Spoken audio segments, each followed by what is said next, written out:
Oh my God! Jeez. Look at that! Jeez. Do you feel a freaking mass?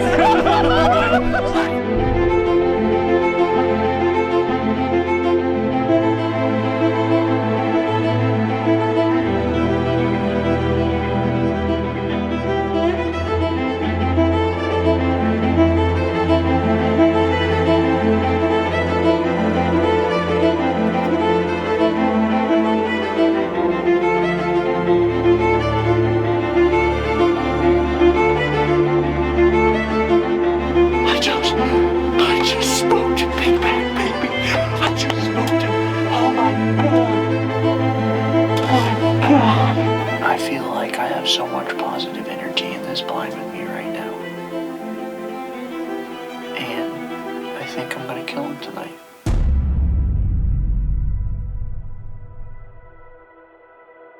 So Tanner told me he was going to go to Brock's Iowa farm one day and kind of nonchalantly squeaked the door that it was 1,000+ acres.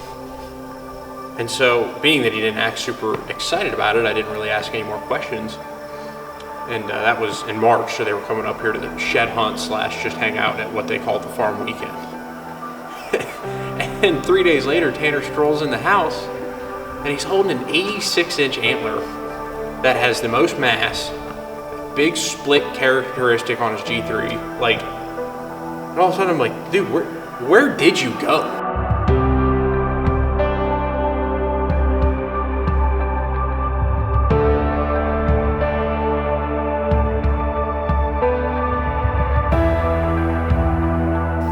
I think I was a little bit overwhelmed, especially with the size of this place, because we started, right at daylight in the morning and took off and didn't step foot off the side-by-side, picked up 70 some odd sheds, some of the biggest antlers I've ever found.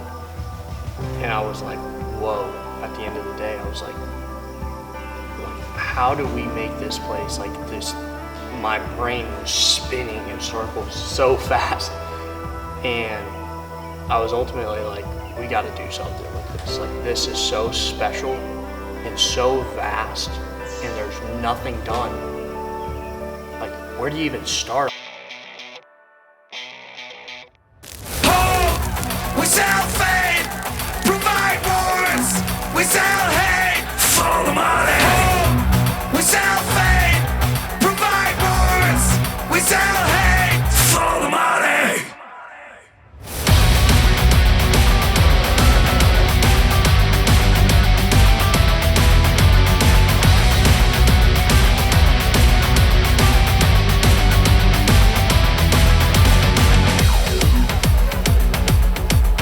We got everything that you'll ever need. Subscribe to us, the perfect deal. We got you didn't even know you wanted to buy. We smile, we lie, we bleed. I think ultimately it'll be scary to see this place in the next 2 years. I'd hate to be a deer living on this place in 3 years. A big deer living on this place will struggle to not fall into one of the traps. Yeah. I think that's the goal of this place, is to ultimately have it set up to where no matter where big deer calls home, we have a setup that is designed and bulletproof to make that deer do what we want him to do, and to up the odds in our favor as a hunter to ultimately kill that deer. It's crazy, the transformation of the spot. We came in here, we dissed it, and we planted it, and we fenced it off, and this stuff is like, waist tall on me, and I'm 6 foot tall. So this will be the late season setup for Big Mac. We knew that going into it. Last year he was daylighting here often, and what we did also to increase the odds of him wanting to be here is we had about a 200-acre field here of just straight grass, and it was switch and big blue last year, but it was just really short and drowned out. So we lit it on fire. We did a big controlled burn on it last year, and now it's like over my head. So we just increased the habitat for them. Also, the quail and pheasant are heavy in here now that we did that, so that's really cool too. So if it comes down to him making it till late season, this will be the setup right here.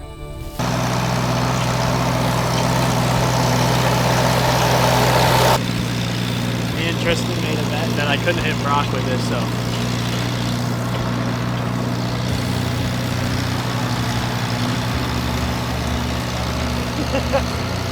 Alright, so this is the feeder that we've had him in here this early season. We're getting ready to have to pull this out of the plot, but we've got him comfortable exactly where we want him. You know, earlier this year I did a little bit of talking clip in the Krumboltz Farm video about how he was one of the target deer coming into the season.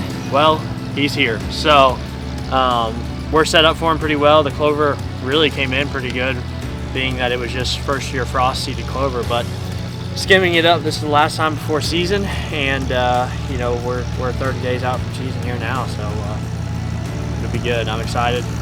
We got a few target bucks on this farm, long brow, especially Big Mac, and then there's another split brow deer. So Brock's getting her skimmed up here. We're teeing up for a really good season this year here in Iowa. Looking forward to it. So we'll see.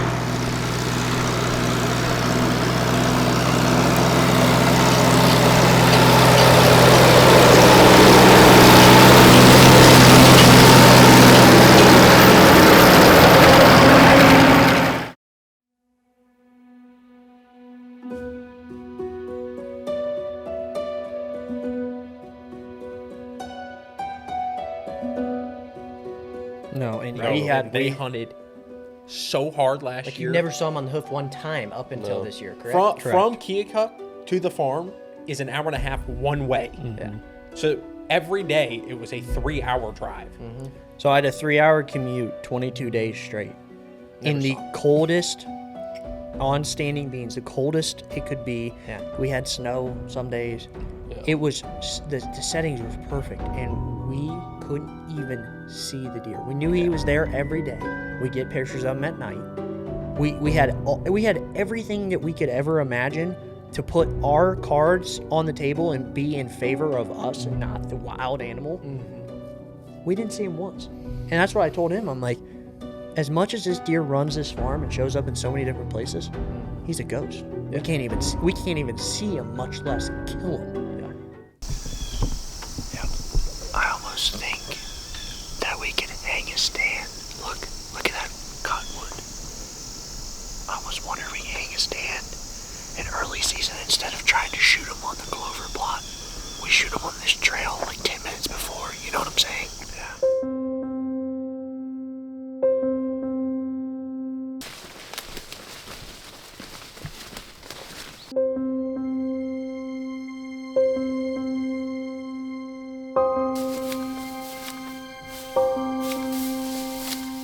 We're stuck with Brock's. See how steep this stuff is? That's why it's so big. The deer don't want to walk up and down this crap.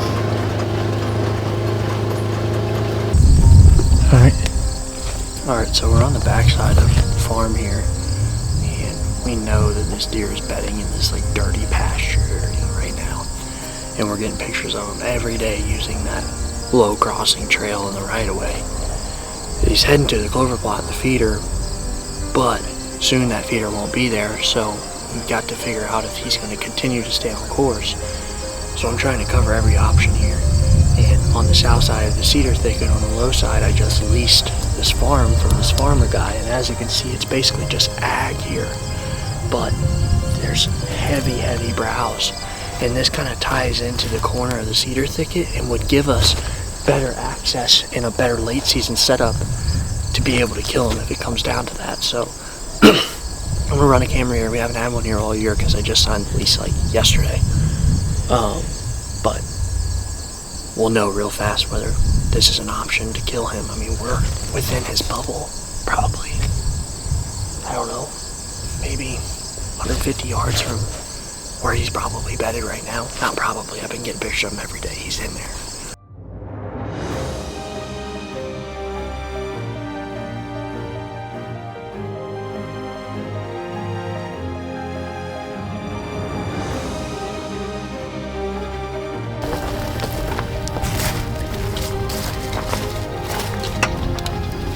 Alright, so we are going in for our first hunt of the year here on the Krumboltz Farm, and we are going after a pretty familiar face, a deer that we call Big Mac. It's been about 3 years in the making for us to finally be chasing this deer pretty hot and heavy, and we finally got the farm lease this year. And anyways, he'd been MIA here for a little while, and then he showed up this morning up on the gap up top, and around this time last year he's doing the same thing. So we're going in for a little double team action tonight. Dad's gonna sit down low in the clover plot on the greens where there's a big community scrape, and then up top in the gap we had him this morning, me and Tristan are gonna go up there. So we both got our bows. It is, what is it, October 23rd? October 23rd. We ran around checking out new farms this morning, and a little cool snap. yeah, I mean, we're ready to rock. The rut is almost upon us. We're getting some better weather here, getting these deer a little bit more active daylight hours, and this deer's been missing for about 3 weeks, and he just showed up this morning. So we know him. He's a familiar face. We just don't have enough cameras or recon here on this farm, so we're gonna go in, just do some hunts, and see if we can get him on the ground. So Go team buckle. Custom camo. Pro staff. Sweet.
yeah, I definitely think the presence you bring to the blind with you and the vibe and the energy is 100% how your hunt's gonna go. Like it is the determining factor whether you kill or not, especially when it gets to a big animal like this. Yeah. Oh yeah. You don't bring any presence with you and you go exist, those deer have no idea you're there. Well, that's the whole part about chasing. Like, what you and I went through this year is It's a more than what most people would bear, as far as like never seeing him, always feeling like you're one step behind. Like the mental game, people don't understand sometimes when It's the chasing most one important. specific deer. It is like insanely, it takes an insane amount of mental toughness. I mean, you saw me at multiple times. I'm like, dude, I hate this deer. Like, I am so over this. Like, It's very easy. Like, as soon as you get down on what you're doing and you like lose hope in what you're doing, which I think is partially why it went on so long, is not that I necessarily lost hope. It's just hard to have hope when there's so little to give. Like, I felt like I was grasping for any type of answers to why he did certain things and da da da da. And then, You're like, trying to make up scenarios, and none Exactly. of them at the end of the day make any sense. in the early season, we had him in the feeder, which we pumped him full of analogics early season. He was there every night. We talked about going in there and filming him just eating out of the feeder one night. And we thought, you know, I called my shot on camera early season with you. I'm like, yeah, we're going to kill him in cedar because we had clover there. We fed him there. We got him used to the blind, used to using the setup. And then he didn't play his part. I mean, he vanished. Yeah. He was literally gone for almost a month. Yeah. And for a deer, you know, they talk about their summer patterns. I mean, obviously a lot of deer have different summer patterns. We know this. But there's some deer that just don't. They don't change. Like, they summer pattern and they live in one little block of woods. And then there's a deer like this that runs miles and miles, shows up at 5 different box blind setups.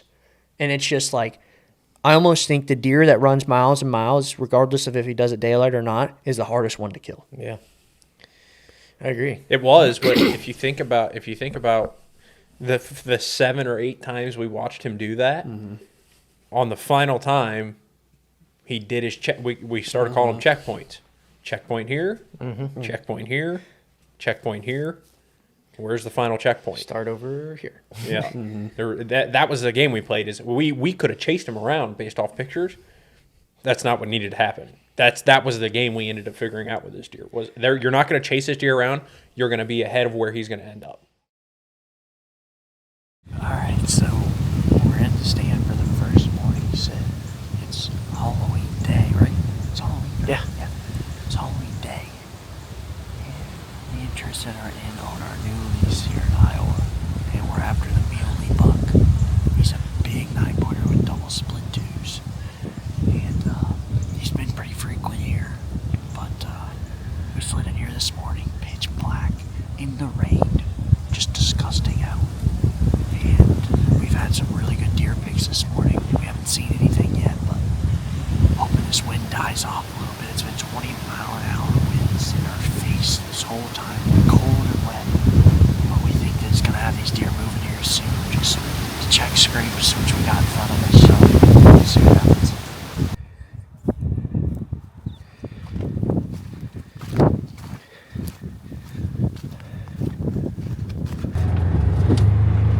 The one-wheel peel. All right, tell me what happened. We suck. Wait, did not see. We suck. We head back to the truck. Alright, well, crappy hunt, but a little bit expected. We're headed out now. It's about 10 o'clock, and we're gonna go get some breakfast, regroup for an evening hunt. It's so windy out, I just don't think that these deer are really moving the way we want them to, so hopefully this evening we can switch it up, find some place where they want to be, and slide in there with them, so we'll see what happens. An update. Alright, so we're in our 12-foot tall tree stand. Really, it's like 30 feet tall compared to where we're trying to shoot. But we have already got deer out here. It's not even 3 o'clock. So I got super high hopes. We're tucked way down in this bottom with the wind today. I really feel like we're going to have some deer come out down here that don't normally, just because they're trying to stay out of the wind. We've already seen a little buck, a couple does out here in the field right now, so we'll see what happens.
Well, guys, the rut's officially started. We came straight from the last spot, about 45 minutes away, different farm, and we moved into Krumboltz Farm. And if you can't tell, we're not in beds. Where are we at, Tanner?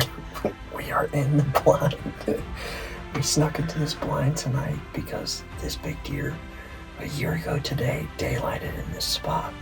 And I have this weird just feeling that we needed to be here in the morning, but we can't get in here safely. So the best bet was slide in here tonight, sleep in the blind, so that we're here when he's moving in those early daylight hours and we're not bumping him on the way in. So we're in the blind, we got the curtains pulled, we got the mattress topper set up, we got perfect wind throughout the night to keep us scent free as possible, so that if he's running around us, he's not smelling us. We should be set to go. Desperate times call for desperate measures, and We'll see what happens. Yeah. Yeah.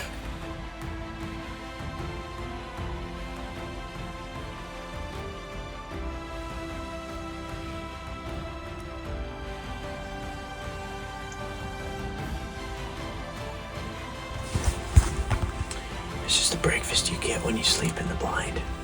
Right here, baby. Grandma's cookies. That's our second nice book this morning already. And they both come in and hit this scrape zone. All we gotta do is have Big Mac come do it. So, we've seen a couple of deer running around out here, but it's so freaking foggy and the sun's on us, we can't really tell what's going on, so. We're just trying to pay attention. So we'll see what happens. But still trying to stay warm too. Yeah. Coldest morning of the year. Yeah. So we are in. I got the girlfriend behind the camera. Hopefully she does a good job if he comes out. But today was a good day for us. We did some recon here, and this spot is about 2.5 acres of beans that we filmed putting in, and this is in a deer's core we call Mac, and we're literally like a mile from where we've been hunting them the past 3 or 4 days, which sounds so crazy, but like this deer has been here 3 or 4 times in October, and then was daylight here the 27th. I put out just a regular trail camera, no Tacticam, and I got pictures of them. So I just pulled the card. It had been soaking here. There's quite a few deer actually using this for it being, you know, November 3rd. It's November 3rd? 2nd. For it being November 2nd, there's quite a few deer actually using this spot. Most of the good bucks on the farm are here too, and I don't know why that is, because usually they're not on grain yet, but that doesn't seem to be the case here. So I wonder if there's just a few, you know, does in here that are starting to get hot, and these bucks are coming to check them. But anyways, like I said, I got the girlfriend behind the camera, and I got the old compound in here, and we are ready to rock.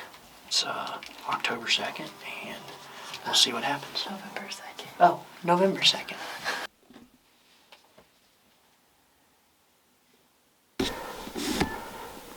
Yep, it's him.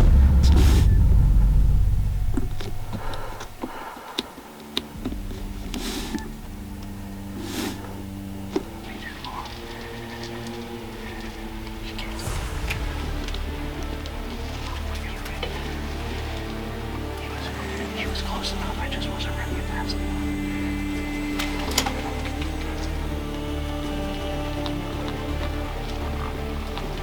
He's in the road, we're good, you might chase him from there.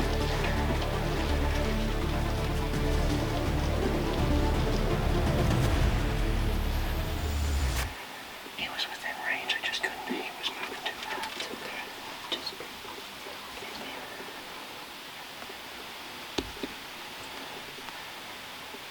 he was just moving too fast, Azure. Just keep it on. Yeah, you might chase the rain, bro. Just don't go. I'm good. I'm calm. I'm calm, man. No. All he's gotta do is walk back in, bro. No. Just keep it on.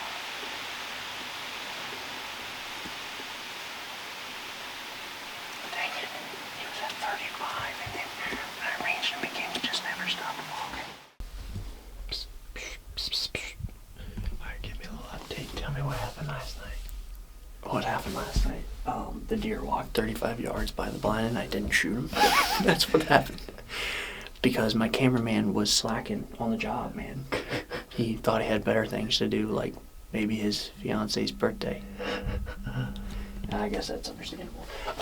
But anyways, I could blame it on about a million different things, but realistically, I won the battle last night, but I didn't win the war. He basically walked exactly where you would dream he would walk. Came right in, and I just couldn't pull everything together trying to film and range and drop windows and draw and shoot, and he was moving so fast. It was a very quick opportunity, but I should have been better ready for it, and I I wasn't, but I thought maybe he was going to bump those does and give me another opportunity to shoot them, and he just never did. He walked back off the field. But the crazy thing is we are 0.89 miles as the crow flies from where we were originally hunting this deer, way over there, where we've been sleeping in the blind, spending our time. And the crazy thing is we weren't out of the game being over there. That's how big of a loop this deer really does. I think that we have gotten... Oh, buck. What deer is that? That's a nice buck.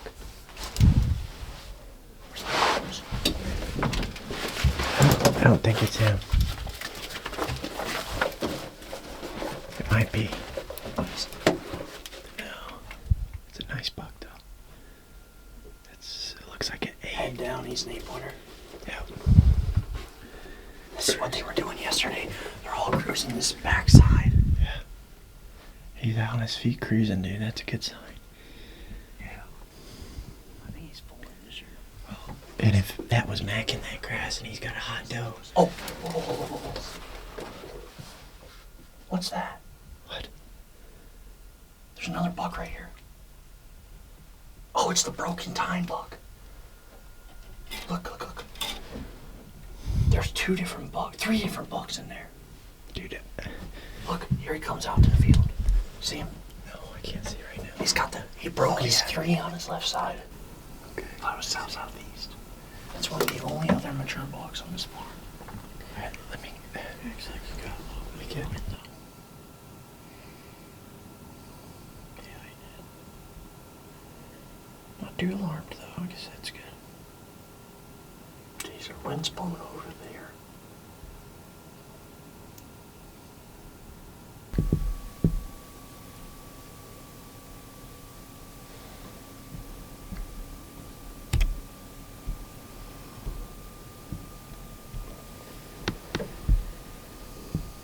Wow.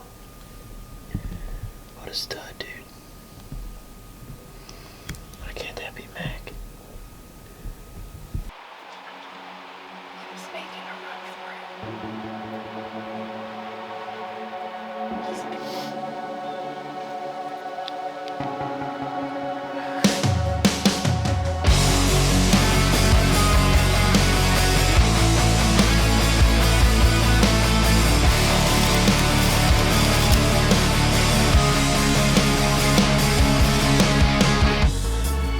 It's something, it's nothing, living secrets looming on, colliding, igniting in first glances every time. Don't fight it. Don't fight it, let it happen, let it happen. Don't fight it, don't fight it. I can't see the future having us.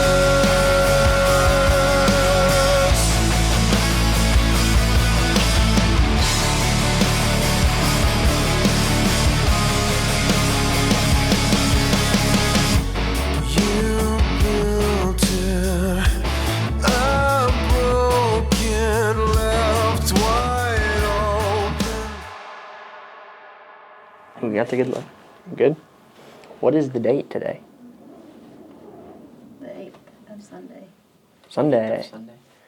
The 8th of Sunday. Today is the 8th of Sunday. People will be like, what the hell? Golly.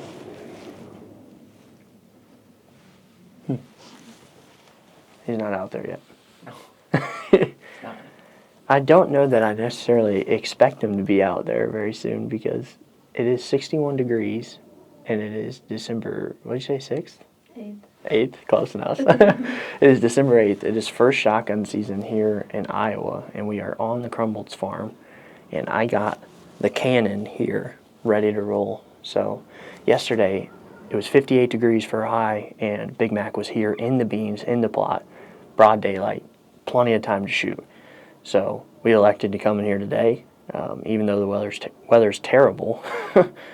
if he does it again, we're going to be here and ready for him. But later this week, we got a big temperature drop coming in the last 2 days of this first gun season here in Iowa. And we're going to try to get it done here on Big Mac, so we'll see what happens.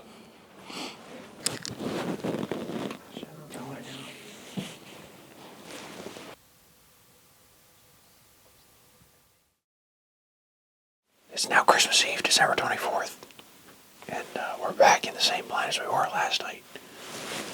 We've been covered up in deer the whole time, so we just finally had the deer get far enough away from the blind. Don't really have a problem doing an interview, but it's 3:15, about the same time we were seeing deer yesterday, but I have a pretty strong feeling that Tanner's probably going to kill Big Mac tonight. So I'm going to put that on record that that's going to happen. But totally different day. About 15 degrees colder, 20 degrees colder, no sun, gloomy, like the day you dream of sitting on beans. So, Jesus, there's deer running everywhere down there too.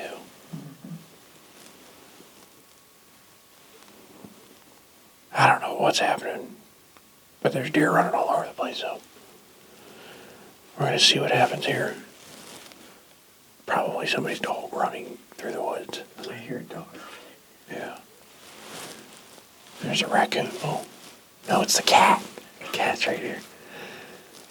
Anyways, old tomcat. Anyways, plenty early. Tanner's probably going to shoot Big Mac tonight, so we'll see, but that's all I've got for you right now. Jesse Boone signing off.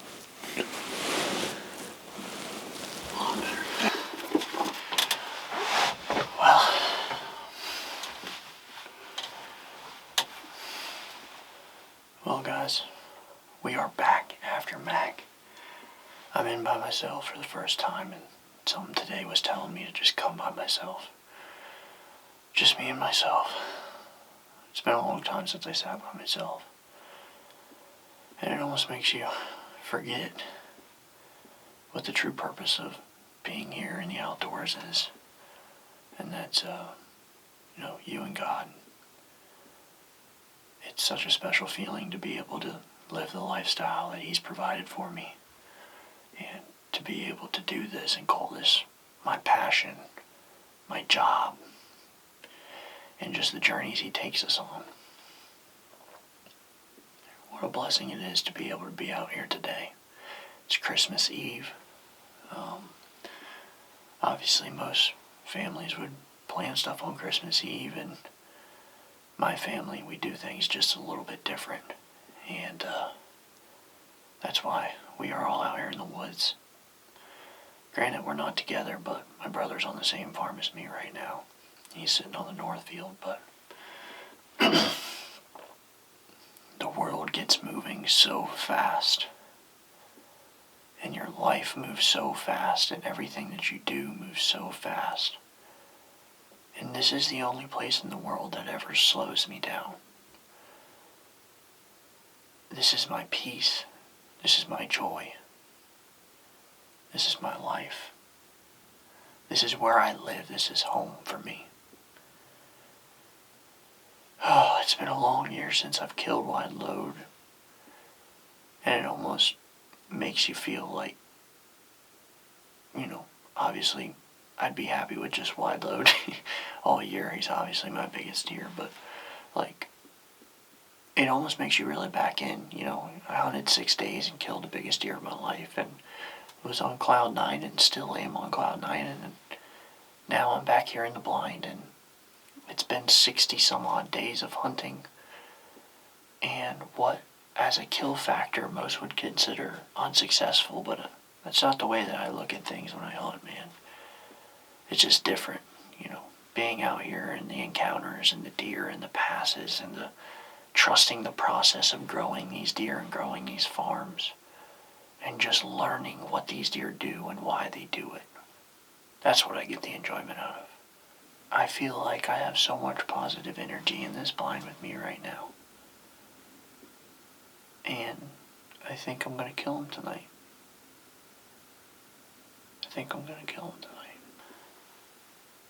Let's say a quick prayer. I got a prayer I do every time I'm in the blind, regardless of if it's regardless of if it's me by myself or with somebody else, or a prayer I wrote down. A little bit of scripture. Isaiah 42:10 was one of my favorites, and I feel like with how crazy the world is nowadays, that there's deep waters, and no matter how bad our ship is beaten up, blown around, has so many holes, God is our anchor. And that's what Isaiah 42:10 says to me. Heavenly Father, thank you for everything you've done for me and your infinite love and care. Forgive me of all my sins.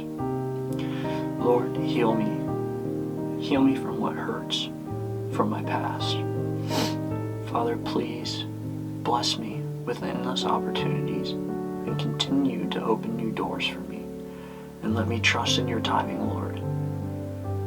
Let me put my pride aside and know that this is the path that you have put me on. Please grant me the stability and contentment and protect me from malicious wishes of the evil one and guide me all my days of life.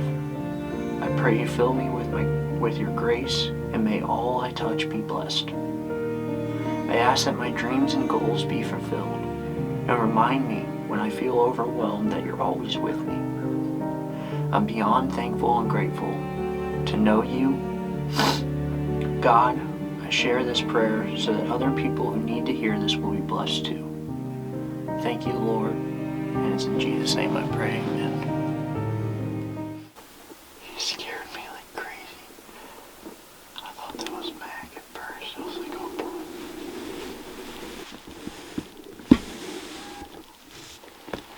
There he is, guys.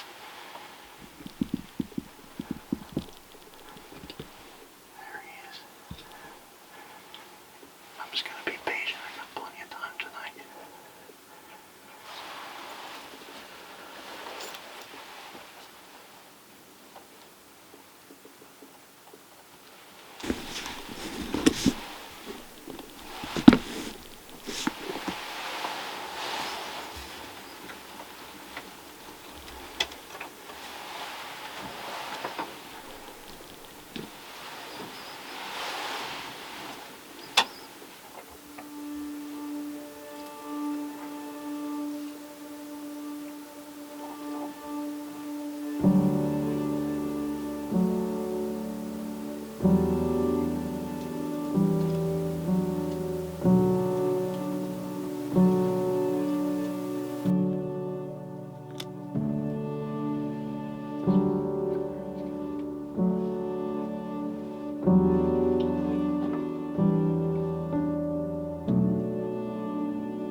He's going down. He's going down. I see his rack. He's going down. He's down. Oh my gosh, guys. Oh my god. Oh my gosh. Oh my gosh, guys.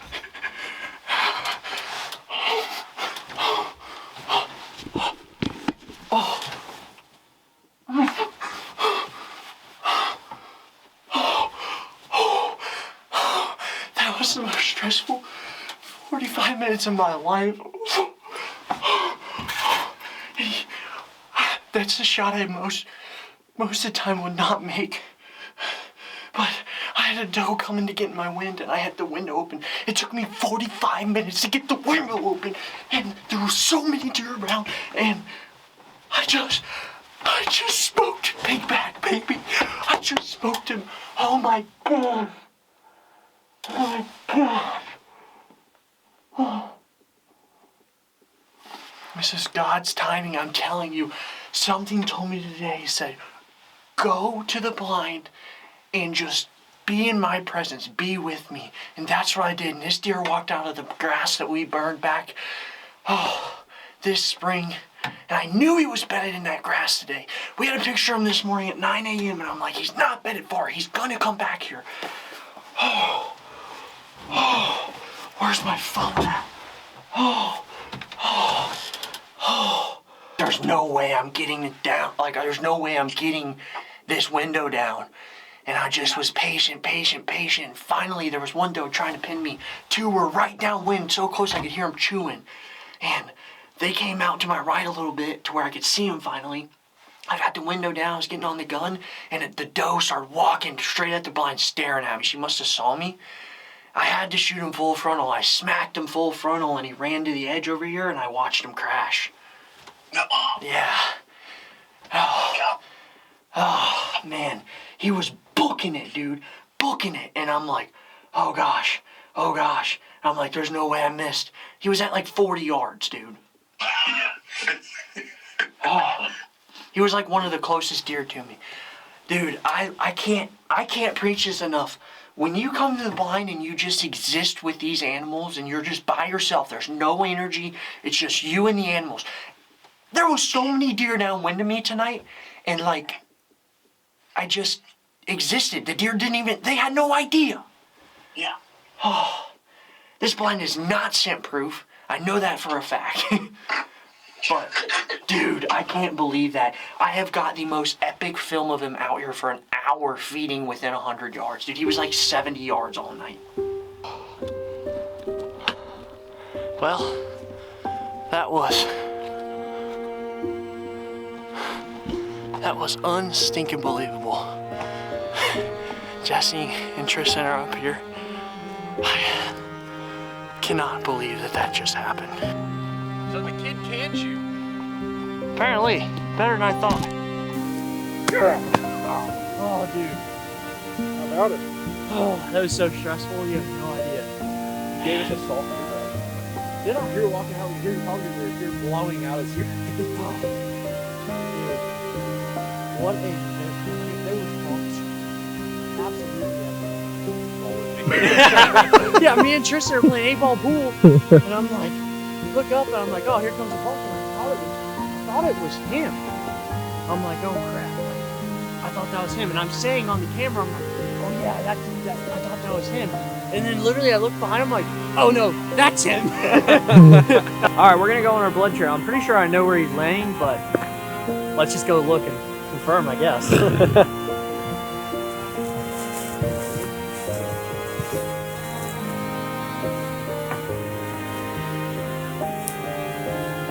Oh, he beat the wire. Look. Oh, he did. Yeah, he drug it in there. He drug the wire in. That's why you leave the wire in, boys. I think he's in the hole. There he is. Oh my gosh.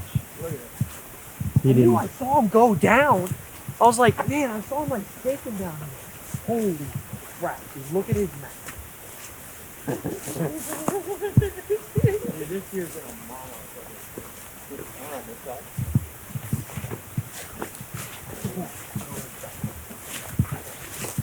Oh my goodness, guys. What'd you say? He's definitely gonna. Oh my gosh. Guys, look at this deer. Are you joking? His mass. Dude, his mass is so huge. We didn't even account for that. Oh my gosh. Dude. It's a giant. This deer. That's one of the most impressive deer. We said that this year with wide load. This deer is up there with wide load on just how impressive this animal is. Oh my god.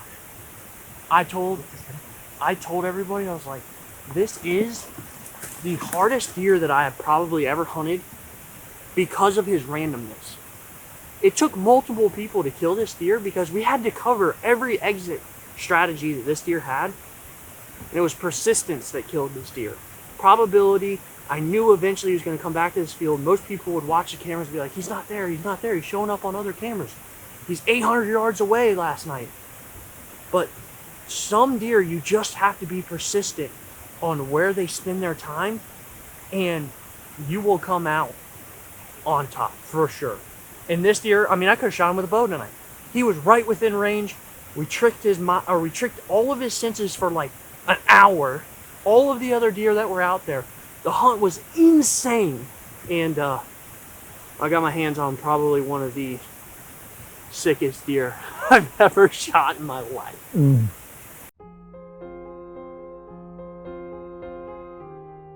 Well, guys, we just got him tagged, and I'm on cloud 15 if there was one. This is crazy, man. I never thought I'd put my hands on this deer. You know, we hunted, oh gosh. I mean, this is my second year officially, like, chasing after this deer, and we knew going into the season the strategy for this deer was going to be to spread the food way out, and we did. But, you know, I think a valuable lesson from this hunt is never to get discouraged. You know the deer, like, don't second guess yourself. Don't hop all over the farm and try to kill them. On some deer that works. This deer was just going to be probability. And I knew if I spent my time where I had my encounter with him in November, I knew if I spent my time in that bean field, he would be back in daylight hours. And, you know, it just took me coming in there with the right frame of mind and the right support from the right people. And I got it done on what seems to be my fourth or fifth booner. I just turned 20 about 3 days ago. And Christmas is tomorrow. I couldn't be any happier. This is a great early Christmas buck right here. So thanks to everybody that, you know, was a part of this, and Tristan for spending so many days with me in the blind, and Jesse for being the support behind the scenes, and, you know, he also helped me hunt this deer. And yeah, I mean, just, you know, we did everything we could to get this guy down this year. You know, we think he's 6 this year. We found his sheds last year. We think he's a 5-year-old. He was 172. And we found those with a good buddy of ours, Braden Price, and he actually got to spend some time after this deer last year before they changed the party hunting stuff. So anyways, this is the farm I shot Clyde off of, and I got to tag the second, probably, this might be the biggest buck off the farm. This deer might be bigger than Clyde. So tickled pink, guys. I appreciate you guys tuning in. Like and subscribe, and we'll catch you on the next one.